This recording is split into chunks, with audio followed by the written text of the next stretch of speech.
Hello and welcome back into Centex Sports Network. I am your host, Jalen Gillis, here on Centex Primetime, where we bring you the primetime topics in sports, not just in the Central Texas area, but from all around the nation. We want to thank everybody for tuning in with us here today on this Tuesday afternoon, as we are just a couple of days away from kickoff right here in Central Texas, and we cannot wait. We've got college football week one. High school football week one kicking off on Thursday. It's going to be a great weekend of football, and just a week from now, we've got the NFL. So it is a great time to be a football fan here on Centex Sports Network. Want to thank everybody for tuning in with us over on YouTube, Centex Sports TV / Centex Sports Network over on YouTube, or if you're watching with us on Facebook, Centex Sports Network on there as well. We want to thank you guys for coming in with us, as we've got a lot to talk about here today, as we'll go through some more of the drama series that is Micah Parsons and Jerry Jones, after Jerry Jones does an hour-long sit-down with Stephen A. Smith. We'll also talk a little bit about high school football starting on Thursday. Like I said, I've been saying Friday, but it starts on Thursday, as Midway will be playing against Austin Westwood on Thursday at UMHB. So we'll be talking about some more high school football. We'll talk about Baylor and their week one matchup against Auburn, just a few days away from kicking off right here at McLean Stadium. And, of course, we'll go through some hot topics in the world of sports and just talk about what's been going on in the sports world so far. So, folks, buckle up. We've got a great show for you here today. Joining me here at the table, we've got the WISD Hall of Famer, former Texas Tech Red Raider, and former San Diego Charger, Mr. Wayne Walker, in the building with us. Wayne, what's going on? Hey, what's going on, Jalen? Central Texas. Hey, man, we got some football, man. It's Yes, football sir. season. Yes, sir. This is the best time of year is when football is here. And like I said, it's at every level. Last week was week 0 for college football. I watched majority of the games. I can't say I caught all of them, but I tried to watch as many as I could just because it's football season, man. I'm ready to watch. I got a chance to see Stanford, Hawaii. Ended up being a good game. Got to watch the Swag MEAC Challenge that our friend Rocky was at down there in Atlanta. We got to watch a little bit of everything. And then Iowa State and Kansas State kicked it all off for us in Dublin, Ireland, as they started playing on a – what you think about their field, Wayne? You know, you've played in world leagues and played really in multiple different countries. What's it like playing out there in that field? Because that's what I was thinking while they were out there. It's basically a soccer field. It's played for – I mean, it's made for soccer. So the soil is, kind of soft, but nowadays they make cleats for everything. So, I mean, I think they were comfortable, but at the same time, it's a field made for soccer. But it's grass. So when you talk about grass, it's football. So I don't care what it is. What we were watching last week, if anything would have came on, it could have been you ain't lying. Whoever playing football, man, we would have sat down and watched it. So glad that football season is back, man. It's an exciting time of the year. And it really gets started this weekend from Labor Day? It's Labor Day weekend? Labor Day weekend. So it's going to be a 3-day weekend. Matchups, some games on Monday. I believe TCU and North Carolina are going to close the week out on Monday when they play. So, man, it's a weekend full of football, and I can't wait because I've been waiting since football season ended for this to start. Exactly. So I'm definitely ready for us to get started. I want to start off talking a little bit of NFL. Yesterday, multiple contract holdouts got solved as Trey Hendrickson ended up extending on a 1-year deal to play him out throughout the rest of this season, and he'll be an undrafted, he'll be an unrestricted free agent when he comes into free agency at the start of next year. But they get him in for this year. Also, Scary Terry McLaurin gets a big deal, inking a big deal out there with the Commanders. Even though he's a 29-year-old receiver, we know that's kind of was their back and forth with him. But he means a lot to the organization. They've gone through some dark years in his time that Scary Terry has been there, and he's been loyal to the Commanders the entire time, so they reward him with that same loyalty. Also bringing in the top target for Jaden Daniels, who we're expecting to have another great year out there in Washington. But one of those didn't get solved yesterday still, and that is the holdout with Micah Parsons and Jerry Jones, and we'll talk a little bit more about his. But first, Wayne, what do you think about Hendrickson getting paid for just the rest of this year, and then also Terry McLaurin getting his deal to be there for the next 4 or 5 years with the Commanders? Well, Hendrickson, that's a great deal. Mm-hmm. You get a pay increase, plus you get to go improve it and get out in free agency again and maybe get that last big contract. Yeah. And Yeah, and this guy is like 30, 31 years old. So, you're talking about, hey, I get a pay increase, then I get to go improve it, and then maybe I can get a 3 or 4 year contract all the way up until I'm 35, 36 years old. And then, at that time, that's probably going to be your last contract. So that's a really good deal for him. As far as McLaurin, like you said, he's been there. He's been there. He's been that guy that's been with the with Commanders. Mm-hmm. Yeah. I'm still on that Redskins. I say it all the time too. Still, but he's a guy that's been with Washington. Let's just say Washington. Let's keep it at that. Yeah, he's been with Washington. Through all the ups and downs. And mostly the down years because last year was the only year that they really kind of prospered and came up. Yeah. And he was that main threat.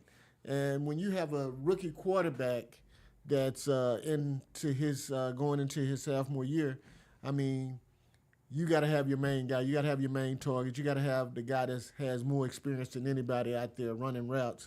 So they needed to get him signed. And he's, it was totally worth it.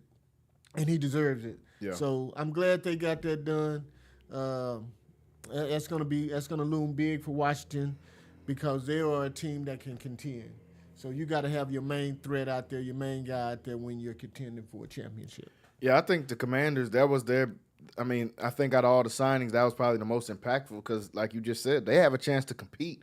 A lot of these other teams are just going out there just to play. I mean, these guys were a game away from being in the Super Bowl just last year. Right. So they've got that same mentality. Jaden Daniels has that same mentality. They bring in a Debo Samuels.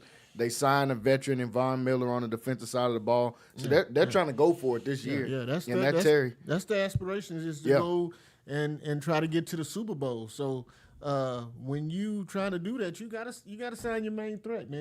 And you're talking about a guy that was that outlet for him last year that went over 1,000 yards, caught over 50 passes. You got to have him in the fold. So good job, Commanders, by getting him signed, and the guy deserved it. He deserved it from what he's gone through in the past. So good job on Washington. Yeah, I agree. I think that was a great job from them signing him, solidifying your offense. If your offense is going to be your calling card and we're going to push our chips in here, then let's get our best guy out there. It wouldn't have made sense for them to go into the season without it. Well, there's a team that they play twice a year that does not follow that same motto as far as bringing in your top guy and having him ready for the season starting. Not only has this feud, in my opinion, gotten worse between Jerry Jones and Micah Parsons, it's gotten more messy, and I think it actually could be leading to a different ending. Whether that ending is this year, whether that ending is 3 years from now, if they extend Micah Parsons and then he wants to do the same thing again 3 years, will it end there? I'm not sure. But what I do know is this relationship has gotten more tarnished, and this has gotten messier and messier out into the public to the point of Jerry Jones doing an hour-long Oprah-style sit-down interview to talk about Micah Parsons pretty much.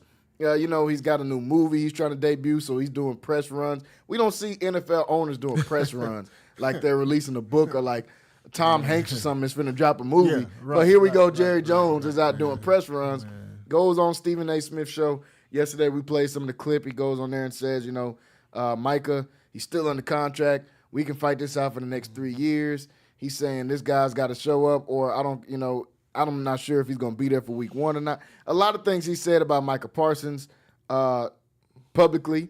Now Micah has tried to come back out. Micah's really handling this professionally. Yeah. He hasn't come out and said anything about Jerry Jones personally. He hadn't even really said his name. He just wants to get paid. Right. That's pretty much it. That's Micah's whole thing. He wants to get paid. You played with his money. Even if you did offer him a contract, like you said, which I don't think has happened because you said that you've cut off communication and you weren't going to talk with his agent. He also said that only people got to be happy in this is him and Micah. He said there's no room for a third, talking about Micah's agent. And Micah's agent is one of the best in the league, one of the best in the sports business. Right. Literally a top 5 agent in all of sports. He's got multiple players across multiple different sports. So it's not like he's talking to a brand new agent or some type of scrub agent. This is just some type of ego move, or it could just be some type of storyline drama that Jerry wants to create. I'm not sure. After seeing his comments, Jerry Jones in his latest sit-down interview, where do you think this is headed with him and Micah Parsons at this point? Well, I can tell you this. Mike ain't no punk. Man. Yeah. I mean, he's not backing down, No, man. he's not. And he shouldn't have to. He shouldn't have to. And that's the reason you hire an agent, because you don't want to. You have a middleman, a buffer between you and the team. Yes. So that guy, that's his job. You pay this guy to negotiate your contract. That's what he goes to school for. That's what he's there for. So you have to talk to that guy's agent. You have to. But like you say, it's becoming a sour situation, and man, you don't want to do that with your best player on the football team, man. You don't want to do that. You have his rights for the next 2-3 years if you really technically want to do that. You have to play this year, then you can franchise him, and then you can franchise him again. But at that point, it's gonna cost you. It's gonna cost you. It's gonna cost you. And this guy's only 26 years old. That's the whole problem. Trey Hendrickson is 31. Yeah. You know? Terry McLaurin's 29. Yeah. And these guys got paid, but it seems to always be a problem with the Cowboys playing their best players when their contracts. And these are in-home guys. These are guys that you drafted. Dax was a guy that you drafted. CeeDee Lamb was a guy you drafted. Going all the way back, Emmitt Smith was a guy you drafted. Yep. Dez Bryant was a guy you drafted. Man, you need to take care of your players that you draft. I mean, I know you're America's team, and your team is worth $12.8 billion, but the football side of it, you need to get back to the football side of it and take the focus off of you, because clearly Jerry Jones wants the focus to be on him. Yeah. And that doesn't make any sense. Just like you said, and just like you described before, Jalen, this guy's out here doing press tours and, all kinds of special appearances for this movie. And even in the movie, he's been talking about it for the last month or so. Yep. But, man, this guy really wants the focus to be on him. He does. He does. To Jerry Jones, I don't know if he doesn't know this already, but the 80,000 people that show up every Sunday to watch the Cowboys don't show up to see Jerry Jones. At all. They don't show up to see you in the stands, to see your picture. They definitely don't show up to see you on the field. When you start taking this away, it's cool now, but what will the product be of the Dallas Cowboys in 10 years? I know he's not thinking about that, but what will the product be if they're consistent losers every single – look at the diminished product that the New York Knicks is. And the Knicks are one of the most popular franchises in the world. No doubt. One of the most valued. They're not the Lakers. Yeah. They're not the Celtics, because those teams win. The Knicks don't win, so all they have is the fanfare of we're the Knicks. Yeah. That's the Dallas Cowboys. I seen one of the guys say it on ESPN, or they used to be on ESPN. Mark Schrader said they're just the Jacksonville Jaguars with better press, is what the Dallas Cowboys. He said results-wise, they're like the Jaguars, but they got much better press because people show up consistently. They have their hopes up every year consistently. The team gets let down, and they start the cycle over. Jerry's going to say, well, I'm going to do anything I can to win. He's going to do something crazy in the offseason. Season's going to start. Fans are going to be packed out. And it's going to go the same way it's always gone. You're just a product, but you're not a proven product. Yes. And you hadn't been a proven product for over 30-something years. Since you let go of so Jimmy. It should get back to football. I mean, like you said, nobody comes to see Jerry Jones. They come to see what goes on between those white lines. And he's not in between the white lines. When you're looking at television and you're looking at the football game, you can go to see the Dallas Cowboys. You don't go to see Jerry Jones. But you want all the focus, and the way that you can get attention is by winning. Now, if you go out and win, and you're the general manager and you're the owner, even though you hadn't done anything, you constructed this football team and you put it together. If you want to get attention, that's the way to get attention. Yeah. Not by holding out and keeping your best football player off the field, and that's clearly what they're doing right now. This guy should have been signed last year, and here we are a week before you play a game, and this guy is still not signed.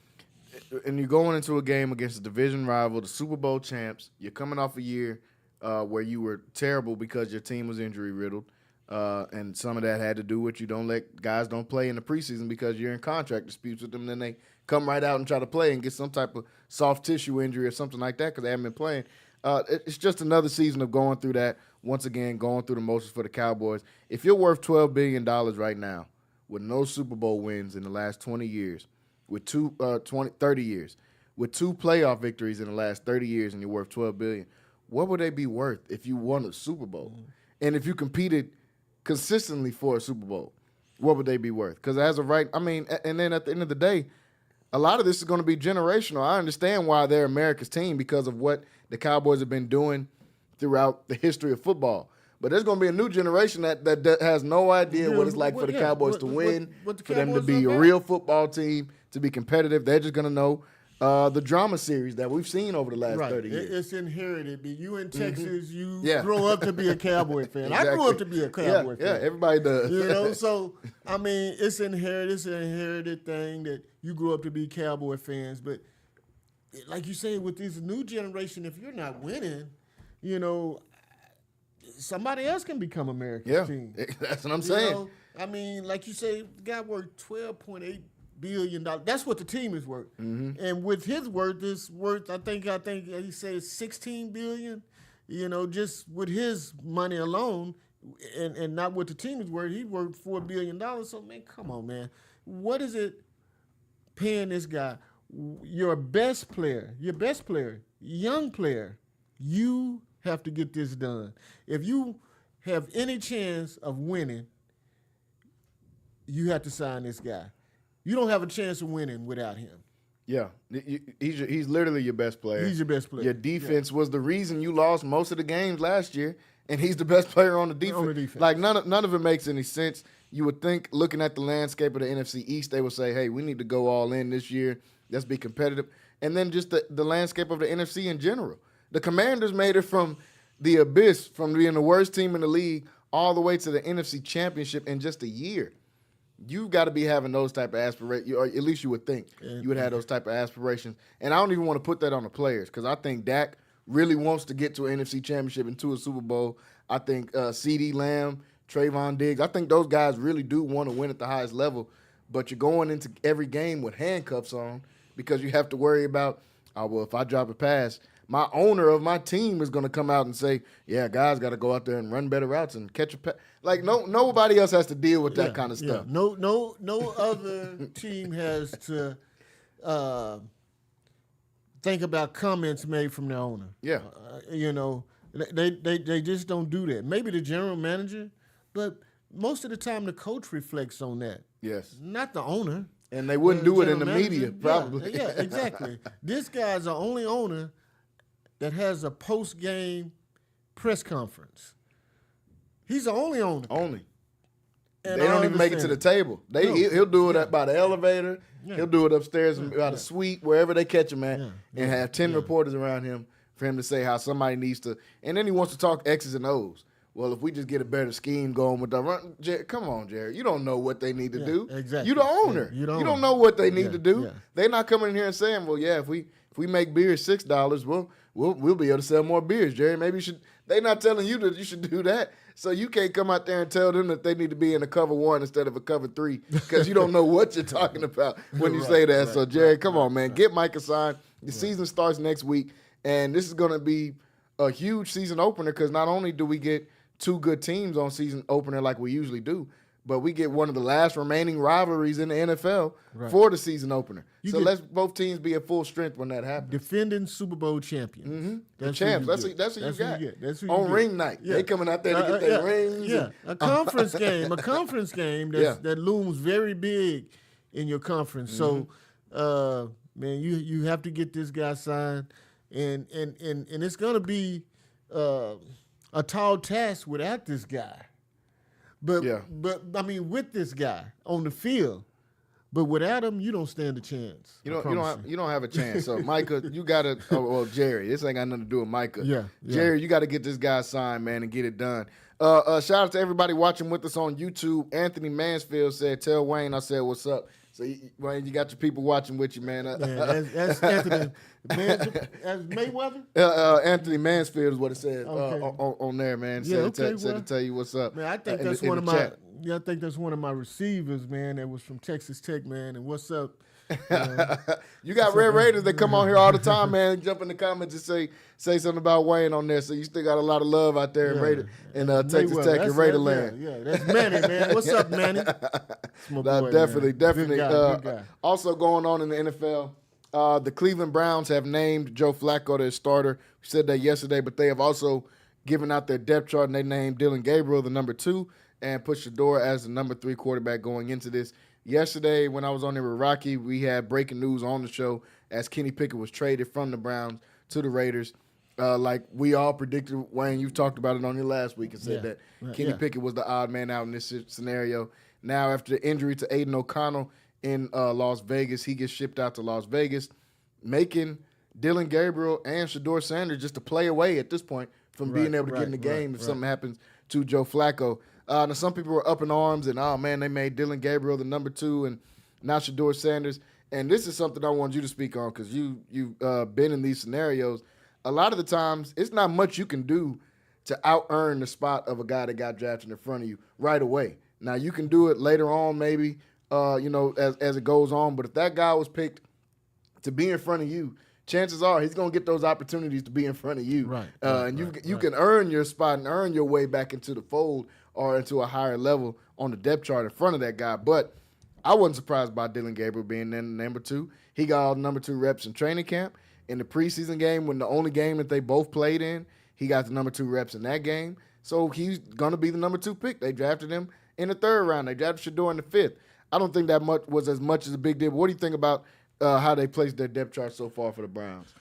Well, I can tell you this, though, Jalen. Mm-hmm. I love Shador to death, and I want him to be successful.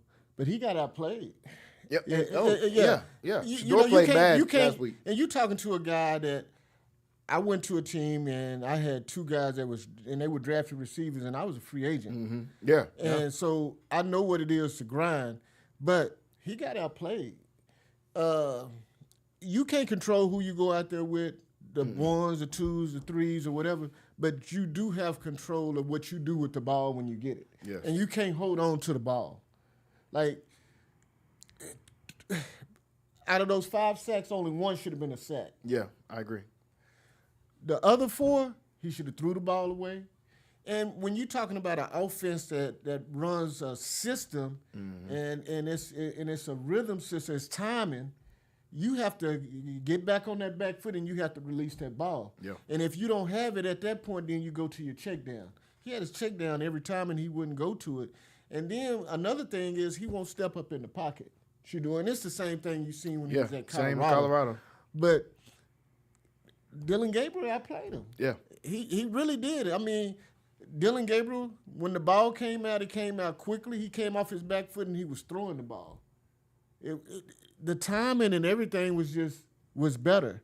And when you're talking about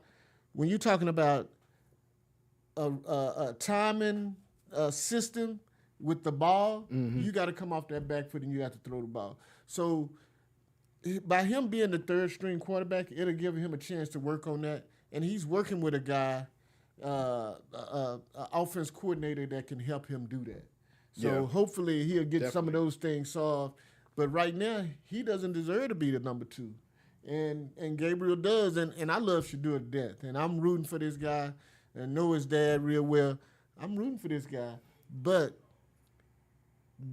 Dylan Gabriel played better than he did. The holding the ball, I mean, it's the same issue that he had at Colorado. We've seen it over and over again.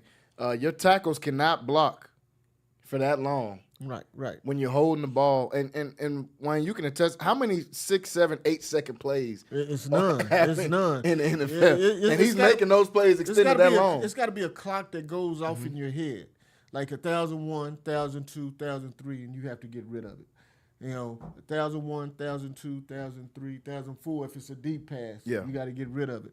But his problem is the same. Like, you'll have a guy rush off the left end, And instead of stepping up into the pocket, he's stepping back where he can go. You got to step in the pocket where those guys can run around you. And he's not doing any of that. He's just kind of holding the ball and taking off to the to the right, where a guy can chase you down and you're going to take sacks. And when you get into the NFL, one big thing about it is, man, field position is so big. And if you're taking those 15-yard sacks and you're doing it repeatedly, you're putting your team in a hole. So he was putting his team in a hole, and he needs to learn how to get rid of the ball. Yeah, he's got to figure out how to get that ball out quicker. There's no reason to hold on to it that long. Your tackles can't block for you. Like you just said, there's no 6, 7, 8-second plays in the league. If you're holding it that long, only bad things can happen from there. It's a tip pass, a ball, a fumble. We saw a couple times where he almost fumbled or did fumble in there. So Shadour's got things he's got to work on. Was he put in the best scenario? No. But most fifth-round picks aren't put in the best scenario. And you can't control that. But you can control what you do with the ball when you get out there and not take those sacks. Because he should have threw the ball away at least 3 times. He should have went to his check down. One time he had a guy running across the middle wide open, man, and he bails out to the right. You come back on your right leg and you plant and you throw, it's right there because they run a timing offense and everything has to be on time. It's 1,001, 1,002, and you got to get rid of it. So, man, I just hope it's some little nuances and some little things that he needs to work on. And until he gets better at that, he's a bigger guy. I mean, I think he has a better arm than Dylan Gabriel. Yeah, for sure. But he needs to work on those little things while he's the third-string quarterback because he will get those reps in practice. He will be the guy that's doing the scout team offense weekly. So he'll get that opportunity. So he needs to work on those things. Do you think when the time comes, Dylan Gabriel is the guy that's going to come in the game if something happens to Joe Flacco or anything? Especially through their first 6 weeks, they got a brutal schedule. Anything happens to Joe Flacco and they got to pick right there, Gabriel's the guy coming in or Shadour the guy coming in? No, Gabriel's the guy coming in. And if I was a coach, Gabriel would be the guy coming in because, like I said, he just outplayed him. I mean, like those things you cannot do. Like we've been talking. You can't control going out with the third offensive lineman. But, man, the thing that you can control is what you do with the ball. And when you make bad decisions, you put yourself in a hole, and he made some bad decisions in his last preseason game. Yeah, so they put out the depth chart. Dylan Gabriel will be the number 2. Shadour is the number 3. Cleveland Browns start the season off at playing Cincinnati at the Dog Pound in Cleveland in a rivalry game. I don't know why. I feel like the AFC North, every year they start and their season off playing against each other in the AFC North. That's the NFC East is too. So, NFC East is too. Yeah, Cowboys and right. Eagles, you know. Yeah, get to start off. So we'll be keeping an eye on what they do there. The season for the NFL is just right around the corner, as we said. The Dallas Cowboys and the Philadelphia Eagles kick it all off September 4th on Thursday Night Football. That should be a very, very special game. Hopefully, we'll see Micah Parsons out there. But at this point, we're a week away, just almost a week away from the game starting, and there hasn't been much communication between Micah and between Jerry at all. So we'll see if that relationship gets mended. Rocky said it's just a contract signing away from the relationship being mended.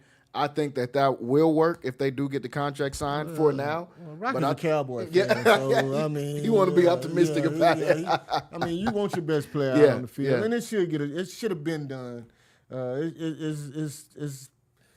I don't know exactly what's going on, but it shouldn't have festered this long. That contract should have been signed, and it should have been done last year. But there's no reason why we go this long without this guy being signed.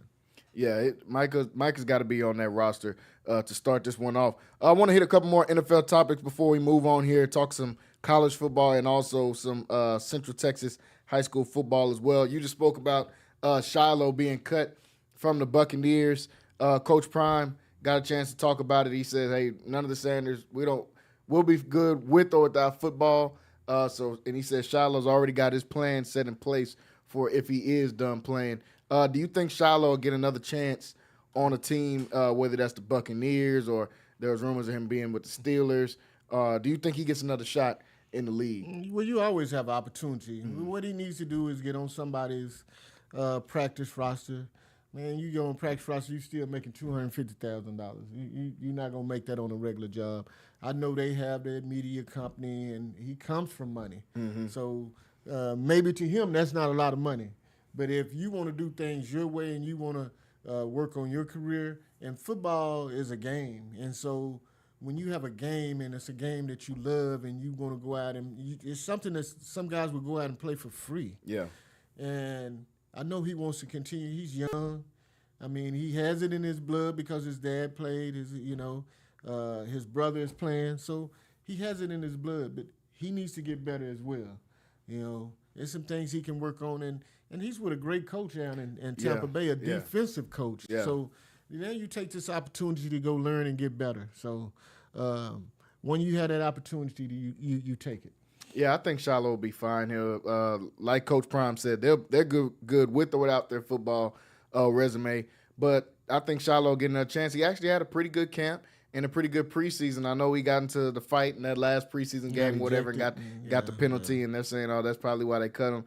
No. He's an undrafted free agent, y'all, and it goes to show once again the impact of the Sanders family, because I saw it on ESPN posted it, the Shade Room, all these places posted to say that Shiloh was cut from the Buccaneers. Like 95% of undrafted free agents aren't cut at the end of the preseason. Yeah. That's a tough time. That is a tough time. Yeah, man. It is. I've been there.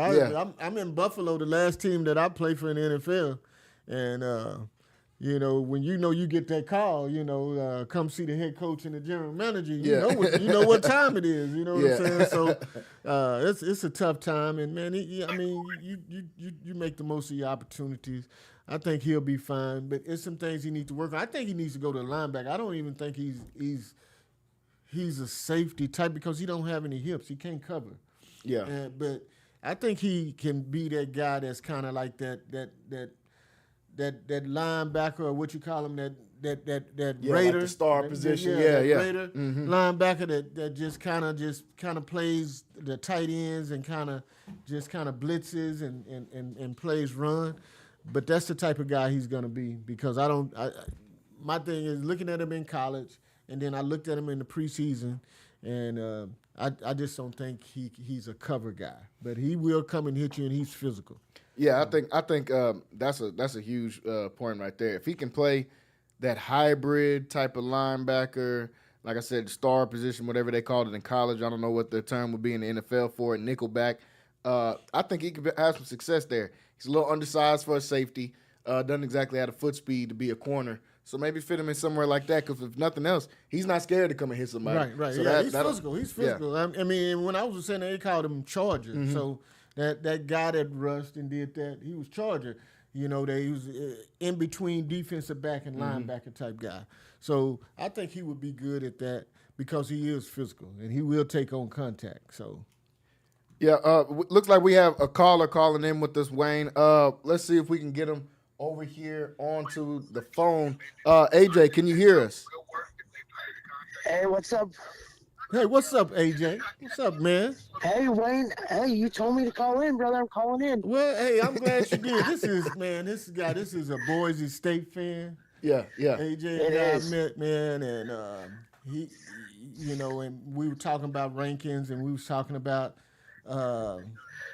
Texas Tech compared to Boise State, and Boise State is a good program, man. But man, them Red Raiders will put it on Boise State, man. Right AJ, tell me what Boise State gonna look like this year, man. I think we're gonna look pretty good. We got somebody to replace Ashton, so we'll be doing all right. You guys just jealous you ain't got Ashton. Yeah. I think they made some decent replacements and stuff like that. Now, you saying they could take on his Red Raiders? Now, AJ, I don't know about that one. We're playing Florida this next week. We'll see what happens. Yeah. Well, that's a good measuring stick. I mean, that's a good measure to play a team like Florida and see where you are. And I'm just joking with you. Boise has had some great teams over the years, and been one of the most successful programs in college football over about the last 10 years. So we'll see. But still, I can't take them over my Raiders. Yeah, we'll see how we stand up in that new conference. Yeah, and that brand new conference. AJ, before we let you go, man, give us who are you looking forward to watch this year in college football? Give us a couple teams or a couple players you're looking forward to watching.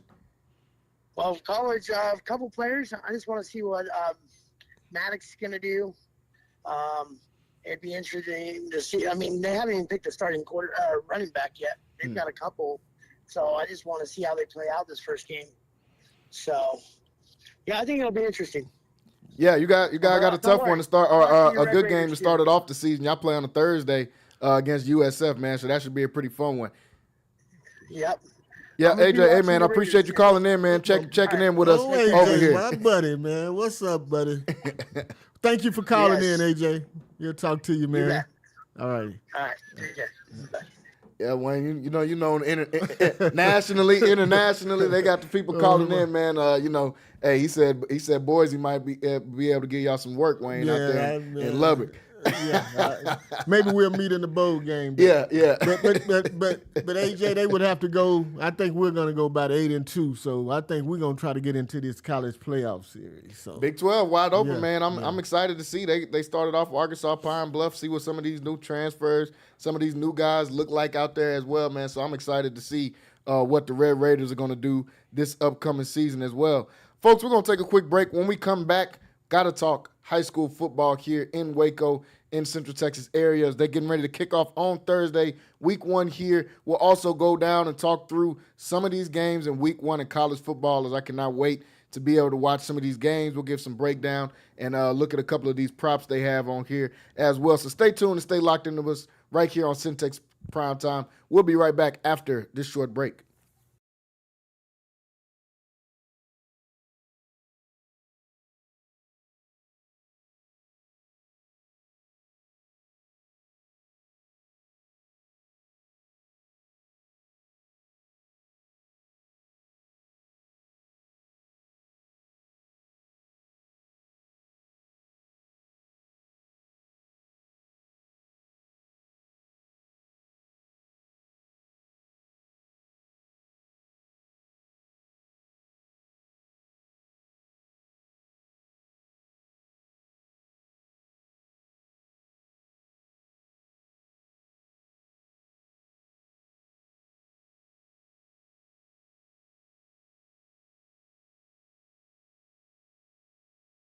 Lighthouse Streaming and Audio makes your vision shine.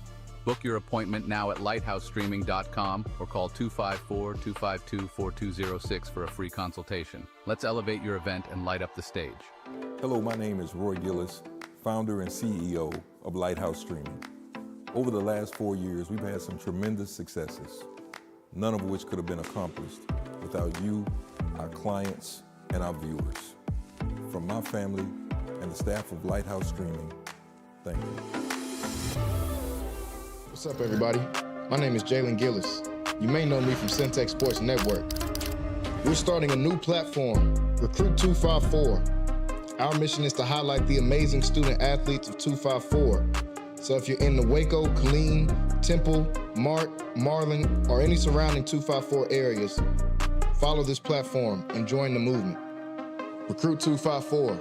254, let's run it up. Hello, my name. do you do that?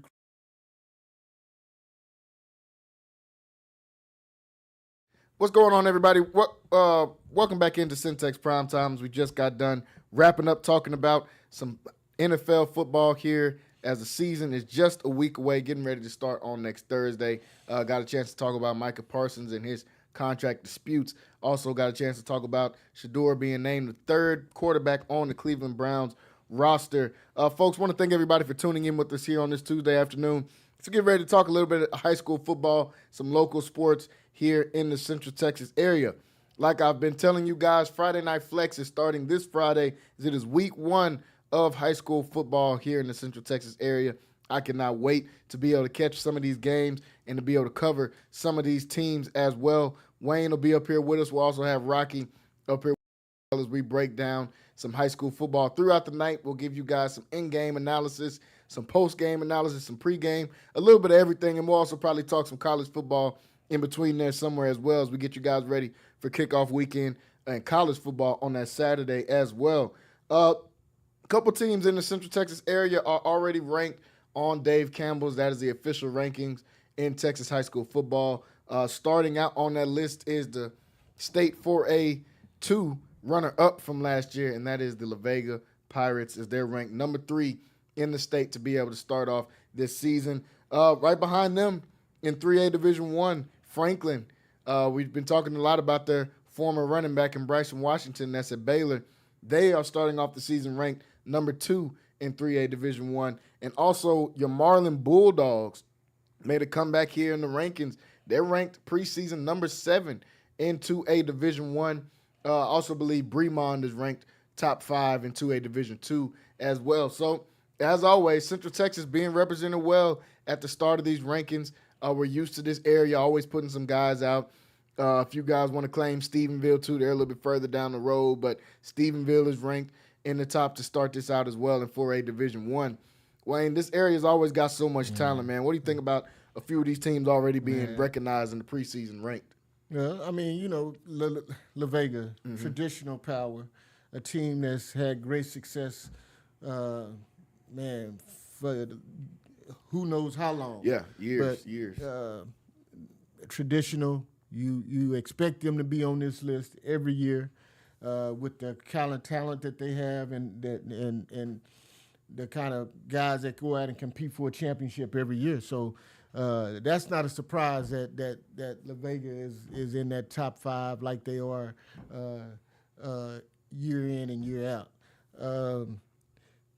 When you talk about Franklin has been a team that's had success over the last 5 years. I think won a state championship within that time. Won a couple of them, yeah. Yeah, so, man, once you start it and once you start that tradition, you know, the kids in junior high start to get on board and then they want to put their stamp on it. So that's continued success from Franklin. So a team that's been great the last few years. So now they're going back there and they're going to be playing. You're going to see them in San Antonio or in those state playoffs again this year. And then when you talk about Marlin, it's the same thing. A team that's hungry. You know, when it's always a carryover. When you have a team that's successful, then you bring in your other guys. They want to be more successful than those guys. So it starts to become the norm. So congratulations to Marlin. Yeah. I know you hadn't played a game yet, but man, I know you guys will be good. I know you guys will go out and compete. I know some coaches on the coaching staff down there, and they do a great job with these guys. And I know that they're going to go out and they're going to give you 100% because I know the coaches that's on this, some of the coaches on that coaching staff, and those guys expect guys to play hard. So congratulations to Marlin, and we'll see you in the playoffs. Yeah, I'm excited to see those guys picking up the slack. I don't want to say falling off because that's a little bit too far, but Mart isn't as dominant, I guess, as we've seen Mart be in the past. And in their place, we see a team like Marlin rising right on up, starting to be one of those up-and-coming teams out there. They had a really good team a couple of years ago with led by guys like Darian Gillette, who's playing at Mississippi State right now. So if they can get back to that type of team that they had a few years ago, this Marlin team can be dangerous in 2A Division I for sure. Right, no doubt. I'm looking forward to big things from there. La Vega, they're coming back as one of the strongest teams in Texas, not just in Central Texas, in Texas, period. When you bring back a guy that got so much experience last year, first time playing varsity ball, and KJ Parr, that was just a sophomore last year as a quarterback, that looked really good towards the end of the season. Now he gets to come back in full control of the offense, knowing what he's doing out there. They're bringing back a top receiver in the state in Jabari Thornton, the Oklahoma State commit. He's ranked one of the top guys in the state coming back for this year. Then they're replacing Bryson Rowland, who was a 4-year starter at running back. But as La Vega usually does, they've always got running backs. They're one of those schools that they're going to have a running back no matter what. They always know how to run the ball, and they always know how to retool on their talent as well. Yeah, skill positions, you don't have a problem with La Vega. La Vega is going to always have that. But when you talk about Parr, you talk about a guy that was trying to figure it out last year and figured it out pretty well. Yeah. But then you talk about a guy that's got 1 year of maturity under his belt that's going to come back and he's going to be a beast this year. Yeah. I think La Vega will win state this year. Yeah, I've got them right there. I mean, I honestly think it's going to be, and it's early to say, but I seriously think it's going to be a rematch of last year in the playoff. Carthage is bringing back majority of their guys as well. La Vega's bringing back majority of their guys as well. I think we're looking at a collision course for a rematch. No doubt. In that state final once again between Carthage and La Vega, man. That's how highly I think of these guys. And you were talking about KJ Parr. I think back to that game against Wimberley that I got a chance to call right before they went to state. And the quarterback at Wimberley was a guy that had been to, I think in his 4 years of starting, he'd either been to state twice, and the other 2 years he was in the game before state. He was an all-purpose guy, put up all type of crazy yards. KJ Parr went into that game on the road, first time playing in a big-time game like that in that environment, and outplayed him by far. I mean, had a great game, didn't turn the ball over, was finding guys early, was stretching the ball down the field, man. So when I think about that and him building on that from just a young sophomore, man, the sky's the limit for this La Vega team, and I can't wait to be able to watch them. I want to look at some of these important games, let you guys know some of the games to be looking out for in week one.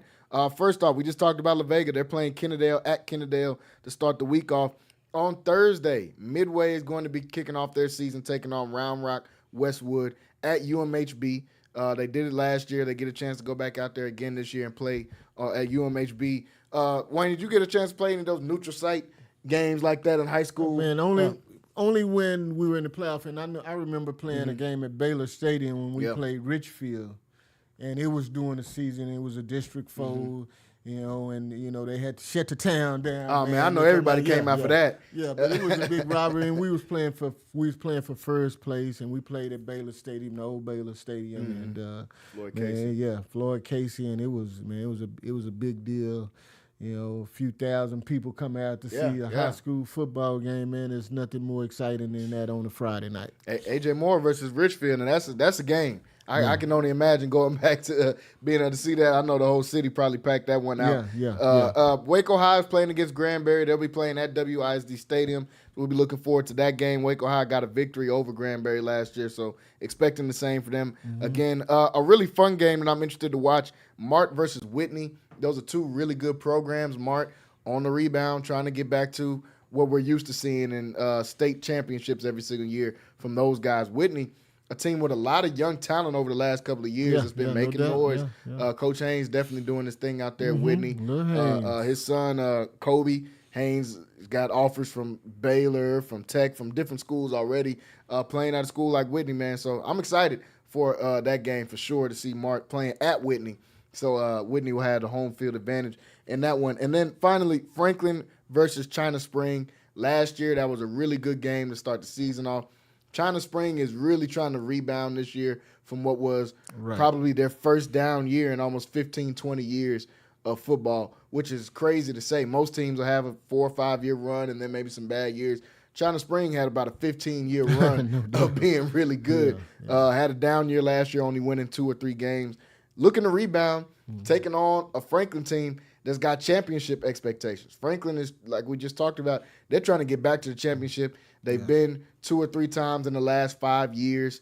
They've won a couple within that span. Coming out ranked number 2 in state in 3A Division I, man. So I'm excited to see some of those games. Wayne, you could think back to playing on those Friday nights, week 1. You're nervous. You're probably thinking about the whole season when you should just be thinking about that game. Right. What is the advice to those kids getting ready for that week 1 to start this whole season? Man, hey, the thing to be is poised, calm, patient. I mean, because when you're out there on the field, everything moves so fast. Yeah. I mean, your mind is moving fast, and but the thing about it is, Jalen, once you get that first hit, or that first contact, then everything kind of slows down, man. But man, it's so exciting. You play the mind, and you play the game in your mind probably 5 or 6 times before you go on the field. So then you get to actually go out there and do it. Man, I'm telling you, it's nothing more exciting than going out and playing on Friday nights. So if I had any advice for you guys, is just go out and have fun, play your best, and just stay calm, stay poised, and stay patient. Yep, that's the best way to do it. The first game, like you said, you definitely gonna have those jitters. You get hit a little bit, that starts to ease away. Yeah. You get a chance to make a play and hear that Friday night crowd roaring, man. There's nothing like it on those Friday night lights. It's your whole family out there is what it feels like instead of maybe college or the pros when there's a lot of fans. It's more your family in high school. Well, you know, in high school, you got your classmates, people you grew up with. Yeah. Then you have your family in attendance, aunties, uncles, and maybe grandma. You know, then you had this girl you may like. So you trying to impress, man. And it's a lot to play for out there on Friday night. And then on Monday morning, you have to walk the halls. Mm-hmm. So you have to take that. So you're gonna either be a hero or if you lose and you don't feel so good about that. But I mean, it's just such a joyous event, man. Just to go out and have fun and play with the guys that you grew up with from kindergarten all the way up to high school. And and some of these guys that are seniors, it's gonna be their last game. This will be the last time you ever play organized football at all. And some guys will move on, but for the most part, the majority of it, you guys, this will be your last year. Go out and have fun, play your hardest, and when you look back on this, just always remember, say, hey, I put everything I had into it. You have no regrets about it. Where you can say, I took a play off, or I didn't make this tackle, or I didn't do this. If you do your best and you put your heart into it, everything will be okay. And you can look back on it and say, hey, man, I had fun during this time. Oh, definitely. It's definitely about having fun out there, man. You get a chance to be, like you said, the hero if you go out there and win, at least for a week. And that 1-0 feels a lot better than 0-1 going into the next week. And with high school football, you have pep rallies. The school is excited about it. And everybody dressing up in whatever color the school is, man. And then you think about, you got your band, you got your cheerleaders, you have your drill team. And so not just for football, but it's everybody that's in the school that's involved, administrators, everybody. It's an exciting time for everybody. So just go out and have fun and do your best. Week 1 starting here, folks. Friday Night Flex is where you'll be able to find all of the coverage for your Central Texas football right here in the Waco area. Make sure you guys tune in to that. On Friday, we'll be giving you guys pregame and postgame, and also giving you guys some analysis during the game of what's going on. So make sure you guys are getting ready. Friday Night Flex starting this Friday. Got a shout out to a guy that I got to cover in high school playing at Conley, man, and Corey Black, former Conley cadet, former Oklahoma State Cowboy, and now has made the 53-man roster for the New York Giants, man. So definitely want to give a shout out to him, getting a chance to see his journey from Conley all the way to Oklahoma State. We watched the majority of his games at Oklahoma State. Now seeing what his brother is able to do at Texas. His pops a super cool dude, man. Oh, man, his dad is so cool. Yeah, man. so shout out to them, man. And shout out to Corey being able to make it on that 53-man roster. Wayne, you know what it's like getting that 53, getting that call that you made it. And that feeling after you like, okay, man, I made it. Especially when you're a rookie, I wasn't one of those guys that was kind of in between, because I knew like 2 weeks they told me I was one of the guys. I had 2, and we played 4 preseason games at that time, and my first 2 games were strong. And I was way ahead of those guys that they drafted, and some of the guys that were already established with the team, because I could flat out run, and I knew that excitement what I brought to the team. So I wasn't one of those guys, but man, for the guys that you go to training camp with and you in camp with for like 2 months, and you're all rookies, and you trying to make the team, man, is and you work so hard for it. This is what you work for from when Pop 1 all the way up until, and everybody has dreams of being a professional football player. And for your dreams to come true, and they tell you that you made that 53-man roster, is one of the most exciting things that you'll ever hear and that you'll ever go through, because I've been there, and it was such an exciting time. So, little black man, congratulations. Definitely. I know how you feel. Man, now you can relax and you can sleep, because I know you didn't get any last night. For sure. Even though I knew I was one of those guys the night before, I still didn't get any sleep. You never know. So when you one of those in-between guys, I know you don't get any sleep, because you don't know what's going to happen. And congratulations to you. Man, go out on and make the most of your journey and get better, and hopefully you'll be in the league 10 years from now. Definitely, man. Definitely got to shout out to Corey Black, man. It might not be the last Black that gets into the NFL. Yeah, no doubt, no doubt. Which your little brother might be on the way behind you, and some of your teammates that was like brothers as well might be headed up there with you too, man. So shout out to Conley, and definitely shout out to Corey Black. Former Baylor Bear made it onto the Chiefs roster in the 53-man roster in Tyquan Thornton, guy that Wayne, like you said, you could just flat out run. This is the dude that made his name in the combine after not having just the best senior season or junior season, but he goes on to the combine and runs a 4.2, and now everything looks a little bit different. Making it onto the Chiefs roster, and I think it's big, man, because we know what the Chiefs can do. They will use all of their receivers. You'll see everybody get a touch playing for the Kansas City Chiefs. You bring a guy out there that's not only got that type of speed, but then he's a longer guy that's got speed as well. He's about 6'2", 6'3", a guy that can stretch the field, man. So I think that could actually be exciting if you're a Chiefs fan, and if you're a Baylor fan like myself. What do you think about Tyquan Thornton making that Chiefs roster? Man, I seen him catch a long pass from Patty Mahomes the other night, and I said, hey, man, that guy's going to be a part of that roster.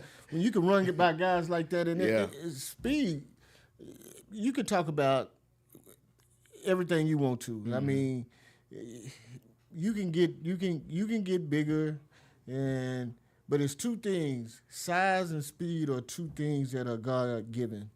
And he has one of those God-given talents, and that's speed. Yeah. And he'll always be able to play football as long as you can run like that.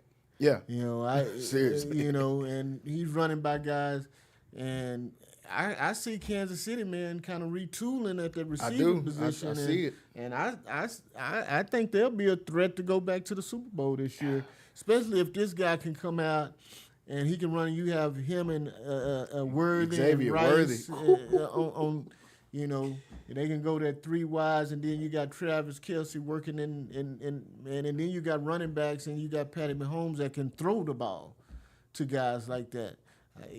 You know, I thought they were their best when they had Tyreek Hill, and you got 2 guys like that now. Yes. You got you have Worthy, and then you have Thornton. So I think it could be formidable for the Chiefs, and man, I see them doing some big things with those 2 guys. I'm looking for a bounce back year from Patrick Mahomes this year. I don't want to say bounce back as if it was just terrible, but to his standards, probably had his worst year as a starter last year in the regular season. I'm looking for a bounce back year from him. You get Rashee Rice back from the torn ACL. That was clearly their number one going into that season. You just talked about the speed of Xavier Worthy, Tyquan Thornton. They retain the services of Hollywood Brown. Yeah, you've got 3 of the fastest guys in the NFL. Yeah, exactly. Man, I mean, just what is so much you can do with those packets when you put them together in those 3 wides and those 4 wides, and then you have Travis Kelce that can come out the backfield or play tight end. It's just so much you can do with 5 wides. And if they can protect, because that's what Patrick Mahomes wants to do. He wants to throw the ball. Yes. That's how he came into the league, throwing the ball. But if they can protect, and I know they revamped their line, if they can protect for those guys, man, I see some big things happening for the Kansas City and that's team. one of the main reasons I think why Patrick Mahomes is going to have such a great year. They drafted Josh Simmons at left tackle out of Ohio State, a guy that was projected to be a top 10 pick by a lot of people, but because of injuries, he slid all the way down to the end of the first round. And all throughout preseason, all the top scouts, all Pro Football Focus, everybody says he already looks. They said he could be the guy that protects Patrick Mahomes' blind side for the rest of his career.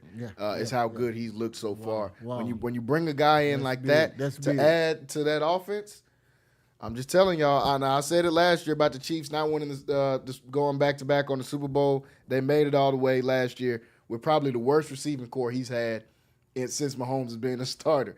You bring all of these guys back, and you got him a blindside guy. Yeah. AFC better look out. AFC is going to be a gauntlet this year, but Mahomes and the Chiefs are looking like they might be right back. I'm telling you, I think contention. they retooled, man. I'm telling you, they had their best offensive years when they had Tyreek Hill, because you had a guy that could stretch the field, and then you had Travis Kelce that was coming underneath, and then they had some more tight ends. Some more receivers that were pretty decent at that time. So I see him coming back up, man. I'm telling you, that speed is a whole different thing. It's a and different game. It gives a defensive coordinator nightmares when you have to prepare for guys that can stretch the field and that can run. I'm telling you. They bring in Juju Smith-Schuster is coming back, and they, like I said, they got Rashee Rice back from injury, so they can fill up that intermediate game with guys like that. Travis Kelce, of course, too. And when you have 3 guys that can stretch, you don't know who to guard. You don't know who's the guy we X out and who's the guy we mark as. And that's what I say. Let's back up and watch him. You can run so many packages. Yeah. You can run so many offensive packages with these guys. You can go 3 wide. You can put your 2 fast. You can go 2 tight ends, and then you can put your 2 fast. It's just so many things that you can do when you have 2 guys that can run and when you have speed and you have reliable receivers. I think it's going to be scary hours for everybody right now in the NFL when you got to play against the Kansas City Chiefs, man. They're definitely looking like they're retooled to make another run back at it. Want to go to some quick takes here while we got some time left on the show. Talk about Patrick Mahomes' teammate, Mr. Travis Kelce, breaks the internet as he gets engaged to Taylor Swift. This wasn't a shock to me. I said after they lost the Super Bowl last year, he's going to get engaged to Taylor Swift, and he's going to announce that this is his last year in the NFL, and he's going to go be a stay-at-home dad after that because his wife is going to be a billionaire. So he's not going to have to do anything anymore. I mean, why wouldn't you marry her? Why wouldn't you marry her? She's a billionaire. He's going to get to go on tour and sit backstage and live it up. He ain't going to have to spend none of that Kansas City money for a little minute, man. Travis Kelce and Taylor Swift will break the internet with their engagement. Are they going to be showing her on the camera every other play like they was last year? You know it. I mean, I think she's a bigger star than any of the teams. Anybody out there playing on the field. There's by more far. people that know Taylor Swift than they do Travis Kelce. Anybody and out there on the field, yeah. Together. Yeah.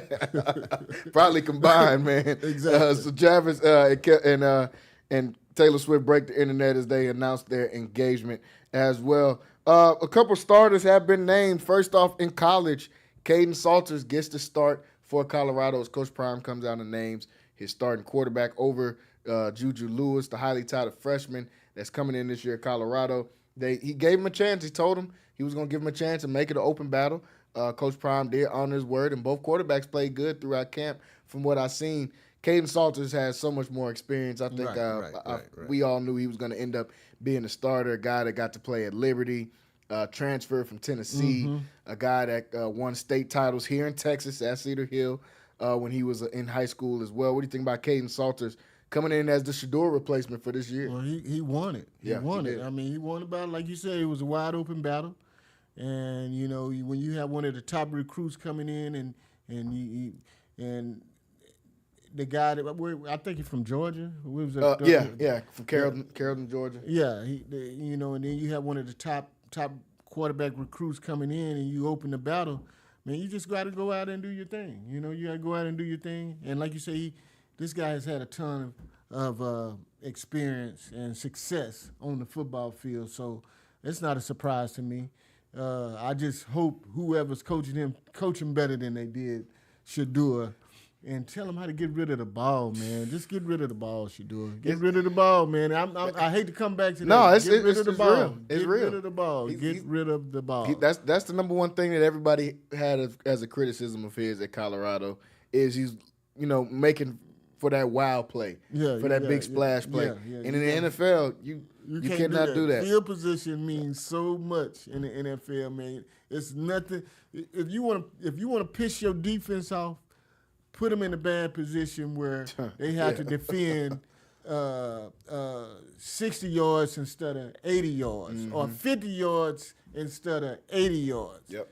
And you don't want to do that because then you'll have those guys on the other side of the field, the other side of the ball mad at you. Yeah, you putting them in bad field position as they did multiple times last year. They can't do that this year. This is by far the best offensive line that Colorado will have to work with this year. So they've got to come out. I think they'll be a more run-friendly team. Caden Salters is way more of a dual-threat quarterback than Shador was. He's more of a runner than a guy like Shador was. So I think we'll see more of that implemented. We'll see more RPO type of action implemented as well within this offense. They've got some big names to replace in Boulder, Colorado, but Caden Salters named as a starter. I think he definitely can step up and have a good year for them this year, especially if they can run the football. They open it up on Friday against Georgia Tech. Ooh, that's a tough one, man. Georgia Tech, one of their DBs has already come out. Yeah, I seen made that. some statements. He talking a little noise. Yeah, He said they're going to have rappers and stuff on the sideline, but we worried about football. We're not worried about that. So I said, okay, they already starting this up. They kick off the season on Friday, same time Baylor plays on ESPN. I think almost every single game Colorado has is televised this year. I mean, that second game they're playing against Delaware, and it's on Fox, y'all. Right. How many times have y'all seen Delaware playing on Fox? Well, so that just shows. That's the prime effect, that's man. the prime effect. It just goes to show you right there. That's the prime effect, showing what he can do. They opened up the season against Georgia Tech. Wayne, you said you don't know about that season opener for the Bucs. Georgia Tech might be coming on with it. Man, that's gonna be tough, man. That's gonna be a tough game to start. That's a tough game to start out. I'm excited to watch it though. Baylor also will be playing on the same Friday as they take on the Auburn Tigers. Another starter named this time on the NFL side, Spencer Rattler is named the starter for the New Orleans Saints as he gets the job done. Another pick that wasn't that surprising to me. Tyler Show got a chance to play as he was I guess to say the rookie, because I think he's about 2 or 3 years older than Spencer Rattler, who's been in the league for a couple of years already. Tyler Show already coming in at 27 years old. Didn't look too hot in preseason, but I don't expect much from the Saints. Like I've said before, only way that Arch Manning comes out this year from Texas is if the Saints get the number 1 pick. I think the Saints are going to get the number 1 pick because they're going to be the worst team in football, to my opinion. But Spencer Rattler played. I think they'll be near that bottom tier. I think teams like, depending on what Cleveland's defense looks like, Cleveland could be in that mix as well.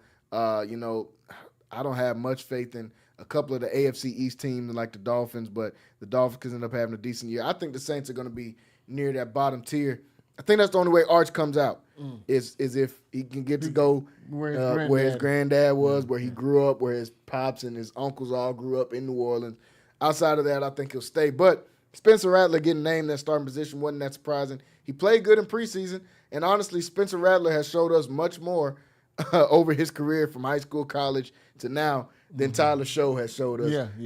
Only in one good season in Louisville. What do you think about Spencer Rattler getting that spot as a starter for the Saints? Well, like you said, he earned it. Yeah, he earned did. it. He outplayed the guy, and he has another year of experience. You know, he has a couple more years experience than Tyler Shaw. I seen Tyler Shaw at Texas Tech when he was there. Yeah. He was a starting quarterback, and I wasn't too impressed with him then. So it was a real surprise to me that he go to Louisville and then he comes out and he's the 8th pick in the draft. 7th or whatever. 8th pick in the draft, I think it was. He was first off in the second round. Oh, he was first quarterback off in the second round. Okay. Yeah. Well, I don't know where he went, but he wasn't that impressive to me when I seen him at Texas Tech. And like you say, he's an older guy. Yeah. He's an older guy.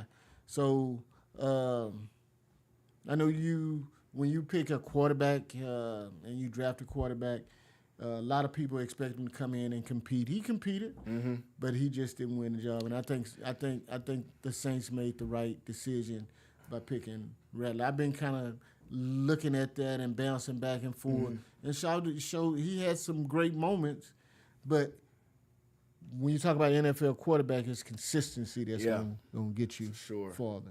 Yeah, and especially when you're going in on a team like this, it's not going to have much expectation, doesn't have a lot of go-to guys. You got to go out there and try to earn that spot. Spencer Rattler was able to do that.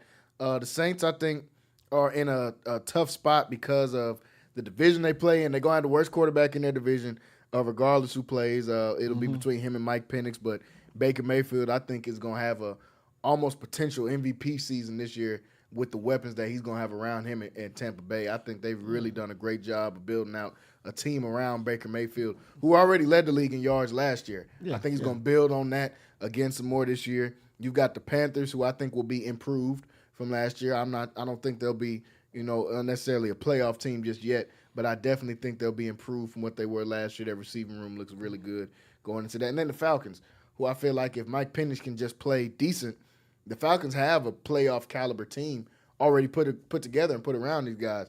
So for that reason is why I'm out on the Saints, and I don't think the Saints will have that much success going into this year.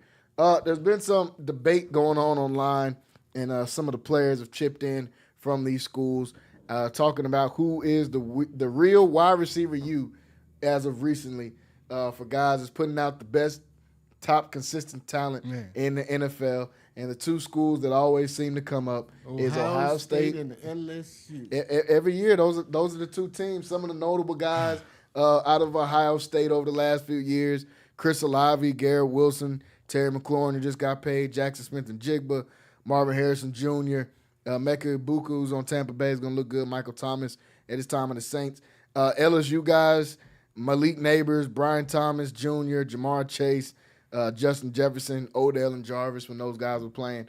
You know, it's a toss-up between those two guys. I think if I had to pick within the last decade, I would go LSU just because of the top end of their talent. Ohio State, I think, puts more guys probably into the league at the receiver spot. But when Odell and Jarvis were doing their thing, they were two of the top, if not the two top receivers in the league. We're looking at what Justin Jefferson and Jamar Chase, probably the two top receivers in the league right now, playing, all coming out of LSU. And then right behind them, Malik Neighbors and Brian Thomas had the two best rookie seasons last year for rookies all out of LSU. Who in your opinion, who do you think is the real wide receiver you've got to pick between those? Of late, it has been LSU. Yeah. It has been, when you talk about Justin Jefferson, two are arguably the two best receivers in the league. Mm-hmm. And then you can go top five, and then you can throw Neighbors in there. Yeah. Seriously. You know? But over the years, I would say it was Ohio. Oh, yeah. Yeah, because you go back to Terry Glenn. Yeah. Yeah, you can go back to They've had Ted Ginn Jr. there. Ted Ginn. Man, it's so many guys. Joey Galloway. Yeah. You know, man. So you Joey Galloway for man, sure. So over time, I would say it was Ohio State. You know, Chris Carter. You talking about? Yeah. Man, you talking about some big time Hall of guys. Famers. Yeah. That came out. And but as of late, the last 5 years, man, it's got to be LSU. Yeah, they on the run. Yeah. LSU is on the run right now. Yeah, because you had Dwayne Bowe come out of there. Yeah, you had when they won that first Natty in 07, you had Yeah. Dwayne Bowe and those guys. Then Odell and the rest of those guys kind of picked it up a few years later with them and Jarvis, and we see with Jefferson and those guys winning the national championship. And now the new generation with Malik Neighbors and all those guys coming out. So the new generation, the last 5 years, I say LSU. But over time, I say Ohio State. Yeah, Ohio State is they at multiple positions. They up there in the rankings for all time. Running backs, you definitely could throw backs in there as well. Deep defensive backs, you could throw them in there as well. They put some guys out, man. But I agree. Over the last few years, I think it's definitely looking at LSU to be those guys, and then historically, Ohio State is going to be right up there with anybody at almost any position outside of quarterback. They don't put out a lot of quarterbacks there, but every other position they putting out a lot of guys every single year. They don't put a lot of talent out. Linebackers, wherever you know. I mean, defensive end, whatever. Yeah, whatever position you want to pick. Yeah. I want to go through some of these matchups in week one in college football, Wayne, and get your opinion on it if we don't get a chance to talk about it before this weekend. As week one is kicking off, like I coined last week, this is probably the best week one I've seen in college football as far as the matchups. Star-studded matchups all around in college football, and we can't ask for anything better outside of that. First, you got to start with what is the biggest game of the weekend, and probably one of the first. Still don't know how it ended up being the first game on a Saturday, but Texas at Ohio State, man, this is one I cannot wait for. The closer and closer we get to this game, I'm thinking this is going to be a defensive battle. You got two newer quarterbacks coming in. Arch Manning's got more experience than Julian Sand, but still relatively young QBs. They're both replacing a lot of production. They both put 10-plus guys into the draft just this past year, replacing a lot of production. Right now, they're saying Texas has a 53% chance to win and a 46% chance for Ohio State to be able to win. Ohio State is favored in this game. 2.5 points by Vegas is what they're giving them. What's your thoughts on this 11 o'clock game, Texas versus Ohio State, to start it off? Man, right out the gate. Man. Yeah. This is tough. It's tough, man. I'm gonna go with Ohio State, and the only reason I'm going with Ohio State because they're at home. Yeah. I mean, two big high-profile universities, and intimidation and home field advantage shouldn't be it's a thing. But when you go into a place that holds man, that many people. Yeah, close to 100,000 people. 100,000 people, man. That's tough. That horseshoe, going to the horseshoe is really tough. Yeah, that's a big place to play week one. Just based on that alone, I'm going with Ohio State, and I want Texas to win. Don't get me wrong. Yeah, for sure. I'm but I just don't see them winning in the horseshoe. That's gonna be a tough game, man. It's gonna be tough. You said, It's to gonna be start tough. the season off, 11 o'clock game. You playing, 5, 6, 7 hours away from home. When you have to fly out there all the way to Columbus, it's gonna be a difficult that experience venue, for 'em. man. I'm telling you, man. And you should never be intimidated by a crowd if you play at Texas. Yeah, for sure. If you play for Texas, because that's what you play in front of every week. But man, that's gonna be something, man. Yeah, that's gonna be a when big it's one to not start. when they're not cheering for you. That's a different thing. Yeah, when they screaming at you instead of all cheering for you, is a whole different thing. I asked AJ what he think about that game. Boise State's really gonna start it off. They play on Thursday as they play against UCF. Boise State ranked number 25 in the country to start this one off. Some more big games going on that weekend. Alabama, Florida State is another one. They're playing at Florida State. This is one that I said I picked Alabama to win, but I might pick up Florida State in the points because they got Alabama a 14-point favorite in this game. Florida State is playing at home. A lot of questions for Alabama's offense as they're replacing Jalen Milroe, who's on the Seattle Seahawks now. Ty Simpson got named as a starter, but we don't know a lot about Ty Simpson. No. This is year 2 for Kalen DeBoer, trying to build out his system and his roster. For that reason, I still would pick Alabama to win, but I would take Florida State on the points in there in the 14 points. I think it'll be a closer game than what people think. Florida State's always going to have a lot of talent. They go and get Castillo, a really good quarterback that was playing at Boston College last year. He transfers into this Florida State system. I think they'll keep it close for about 2 or 3 quarters before Alabama pulls off towards the end of the game. What do you think about Alabama, Florida State? I certainly agree with you. I think Alabama has superior talent than Florida State, even though Florida State is a good school. But DeBoer, his second year, I just can't. If Alabama lose that first game of the season, I hadn't seen that done in a long, long time. And I'm gonna go with history. Yeah. And I think Alabama will pull it out. Yeah, I think Bama it'll be strong this year. I think they're actually gonna have a better year than what some people think. They've got a lot of talent. It's really just about that quarterback position. Can Ty Simpson produce at the level they need him to produce? Everything else is top-tier talent. You still got Ryan Williams, who was an outstanding freshman last year. You're bringing back all of those guys, Jam Miller, all those running backs, the different guys that you had coming back as well. The defense is going to be stellar this year for them. They're bringing back a lot of production, active in the transfer portal as well. So I expect them to be okay. Your Red Raiders started off against Arkansas Pine Bluff, and we definitely all have them penciled in for a win in that game. But the Raiders starting out ranked number 23 in the season this year. And they get a chance to, I don't want to say ease into the season because you don't want to take any games off, but they get a chance in their pre-conference schedule to pick up some wins there, playing Arkansas Pine Bluff, Kent State, and then they'll have a competitive game against Oregon State to end it before they start off conference play at Utah to start the season off. What do you think about the Red Raiders in their start? How can they get off, and how do they keep those guys focused through these first few games to be able to get into conference play? Well, when you're going to see, it's kind of like work in progress. So you want to get better and better, and it's kind of like a stepping stone. So you get to ease into the season and get better and better, even with opponents. Yeah. But they got to go out and they got to put it on Arkansas State. They got to go in. They got to beat them by 30. Yeah. And they got to go out and pound these guys. You want to try to move up in the rankings. You want to try to win, and you want to try to put something on tape that'll fear other opponents. So this is their chance to do that. So we'll see what my Red Raiders do. Yeah, they got a favorable schedule by what a lot of people think in the Big 12. They're avoiding some of the top teams. They're playing against an Arizona State. They're playing against a Kansas State. Kansas looked pretty decent last week playing against Fresno State as well. So I'll throw Kansas in there. But the Raiders, man, they got a chance to not only come out with their pre-conference schedule and conference schedule looking good, but they're one of those teams that are right up there to be able to win this Big 12. Like I've said before, Baylor, Texas Tech, the Utah It's wide of open, the world. man. It's wide open, and any of those guys.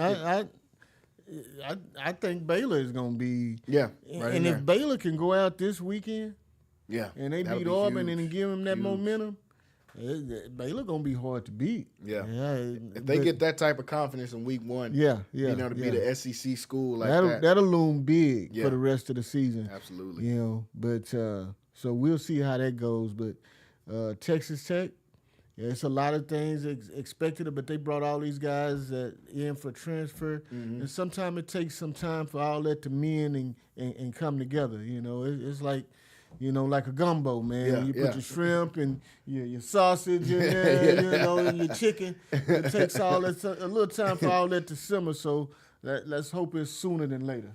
Yeah, I think these guys have a lot of potential, man. When you go in, speaking from a receiver position, because Tech is known for always having receivers, and I think this is going to be one of their best receiving rooms this year. When you got a Micah Hudson coming in, when you bringing back a Corey Eakin, who seems like he's getting better and every year. I think he's the guy. I think he's the number one, too. I agree with that. I think he's going to be the guy.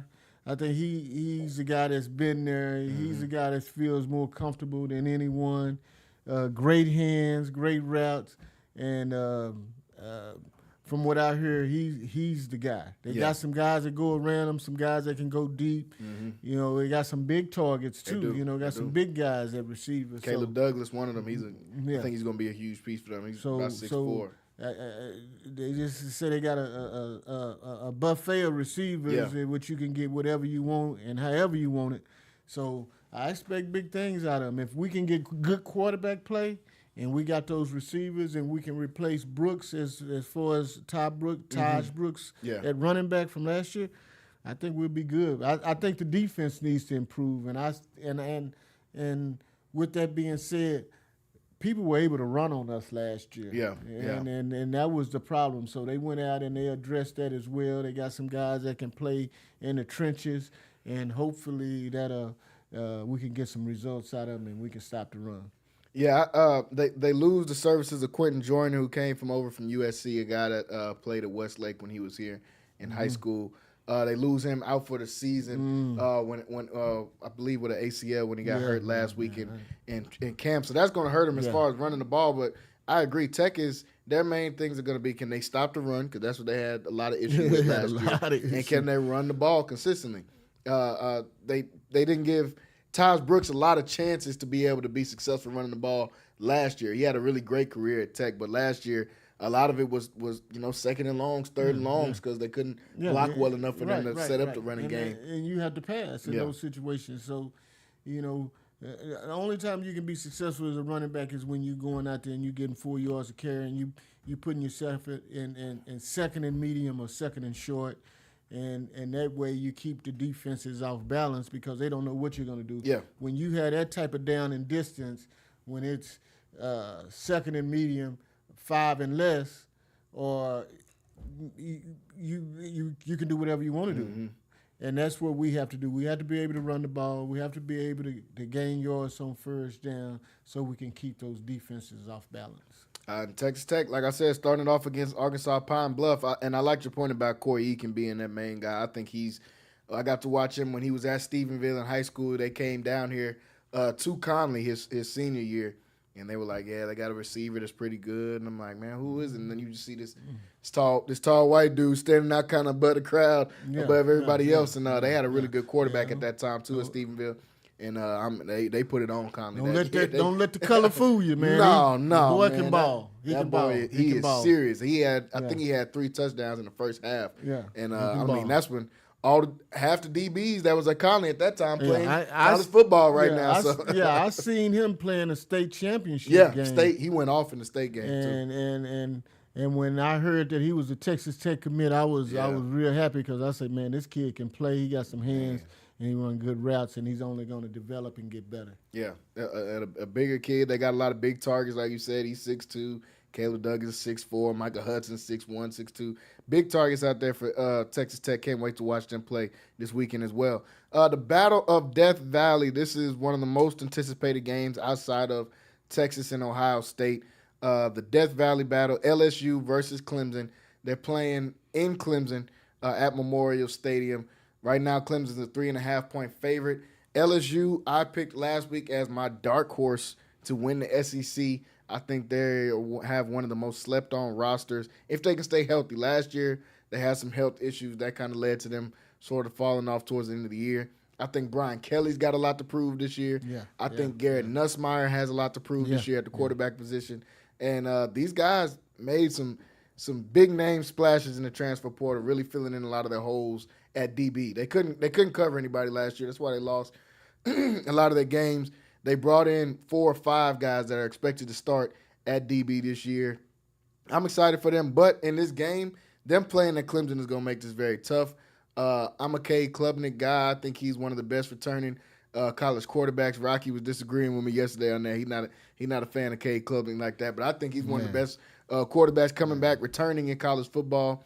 They've got a stacked roster over there at Clemson, and I think Dabo is ready to get back into championship contention, man. He's a championship coach. Once you have that feeling and that itch, he wants to go out and compete like that every year. I think Clemson will have a good chance to be able to do that this year, man. So I'm excited to be able to watch them. What do you think about the Battle of Death Valley, LSU versus Clemson? It's going to be big. You got 2 of the better quarterbacks in the nation, 2 Heisman hopefuls playing against each other. And, man, it's going to be tough. Like you say, Kelly has something to prove. You know, the SEC has something to prove. But Dabo, what he's built, and he's done it the right way. He don't believe in the transfer portal. He has one of the most elite defensive lines. Oh, man. Peter Woods, T.J. Parker. Yeah, they got some dogs. So I think it's going to hinge upon whether LSU can score or not. Brian Kelly is a great offense coordinator, and that's what they brought him in for. So they're going to have to score points. The trenches, the defensive line, offensive line, both sides, you know that's going to be physical. It's going to be whoever can get open and or whoever can create pressure. Yeah. You know, if Clemson can create pressure and force him to throw a couple of picks, then I think Clemson will win. And then it's vice versa on the other side. Yeah, for LSU. I think it all hinges on the quarterbacks and whether pressure and where they can pass the ball or not. So, but with that being said, man, I'm going to take LSU. LSU on the road. I think LSU has to win. It's big for his job, and if he can't get it done, man, it's going to be a problem. I think it's a bigger game for them too than it is for Clemson. I think Clemson it's a big game, but them being in the ACC, they got a little more wiggle room. You don't got that much wiggle room in the SEC. You got out the gate. You got to come out playing. Especially them losing the season opener. I think they've lost the last 3 season openers that Brian Kelly has been there. So that's a huge point of emphasis for them. Now he might not have wanted to get that against Clemson for his job, but that's what the cards you got dealt. You got to go out there and win. You only got room for about 2 losses in the SEC. And they paid some money. They went in the portal and they got some guys. Spent some money. They addressed some of their needs, you know, defensive wise, offensive wise. So man, let's see. I mean, and the talent they brought in was some big time talent. Yes. Some of the higher skilled guys in the portal. So. We'll see where it gets. They got the number 1 corner in the nation is there, and DJ Pickett. They're saying he might play as a true freshman. Something you don't really see that often. He's a 6'4" corner. So he was number 1 corner in the nation. He'll be playing. They go and get the 2 top corners out the transfer portal. They bring in Nick Anderson, one of the top receivers from the transfer portal out of Oklahoma.